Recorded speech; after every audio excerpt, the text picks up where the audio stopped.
একটা সময় ছিল, দুপুর গড়িয়ে বিকেল হলেই মাঠ যেন জেগে উঠত। ধানের গন্ধ মেশা বাতাসে ভেসে আসতো চড়ুই পাখির ডাক, আর বাঁশবাগানের ছায়ায় দেখা মিলত ছুটে চলা ছোট ছোট শিশুদের। কারো হাতে বল, কারো মুখে হাসি, আবার কারো গলায় চিৎকার, কানামাছি ভো ভো, যাকে পাবি তাকে ছো। তখন জীবনটা যেন খেলায় মিশেছিল মাটির গন্ধে, রোদের উষ্ণতায়, বন্ধুদের একসঙ্গে দৌড়ানোর উচ্ছ্বাসে। হাডুডু, গোল্লাছুট, দাঁড়িয়া বান্ধা, এসব শুধু খেলা ছিল না, ছিল একটা সংস্কৃতি।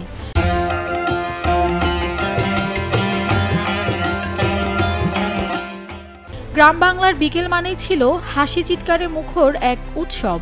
কিন্তু এখন সেই মাঠ খুঁজতে হয় মানচিত্র হাতে নিয়ে। রাস্তা হয়েছে, বাড়ি উঠেছে, সোলার প্যানেল জ্বলে উঠেছে, কিন্তু মাঠ সেই জায়গা হারিয়েছে আধুনিকতার ভিড়ে। তবে এই হারিয়ে যাওয়া শুধু জায়গার না, এই হারিয়ে যাওয়া এক জীবন দর্শনের। গ্রামীণ খেলা ছিল এক অদৃশ্য বিদ্যালয়ের মতো, যেখানে শেখা যেত সাহস, নেতৃত্ব, দলবদ্ধতা আর সহনশীলতা। হাডুডু শেখাতো কৌশল, গোল্লাছুট শেখাতো সমন্বয়, আর দাঁড়িয়াবান্ধা শেখাতো পরিকল্পনা। তারা শিখত কিভাবে জিততে হয়, আবার কিভাবে হেরে গিয়ে আবারও উঠতে হয়। কিন্তু আজকে শিশুরা শেখে অন্য খেলা, ফেসবুকে রিলস বানানো, গেমের লেভেল বাড়ানো, কিংবা ভার্চুয়াল স্কোরে জয় পাওয়া। এই জগৎ এখন স্মার্টফোনে বন্দি করেছে শৈশবকে। মাঠের ২০ জনের হাসি চিৎকারের জায়গায় এখন আছে নিঃশব্দ স্ক্রিনে একা একা খেলা। স্কোর বাড়ে, কিন্তু সম্পর্ক বাড়ে না। আরেকটা কারণ নিরাপত্তা, বিশেষ করে মেয়েদের জন্য। গ্রামীণ পরিবারগুলো ভাবে বাইরে খেলা মানেই ঝুঁকি, তাই মেয়েরা বন্দি থাকে ঘরে, হাতে ফোন, চোখে স্ক্রিন।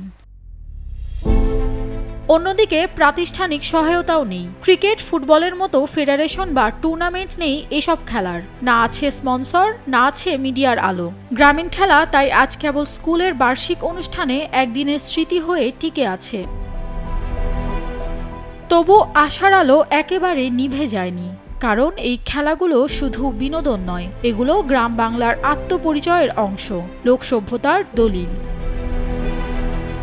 এখন যদি এই খেলাগুলো নথিভুক্ত না হয়, স্কুল কলেজের মাঠে না ফেরে, তাহলে একদিন আমাদের পরের প্রজন্ম হয়তো জিজ্ঞেস করবে হাডুডু কি, আর আমরা তখন শুধু নীরবে তাকিয়ে থাকব শূন্য মাঠের দিকে, যেখানে একসময় শিশুদের হাসির শব্দে গুনগুন করত বিকেলবেলা।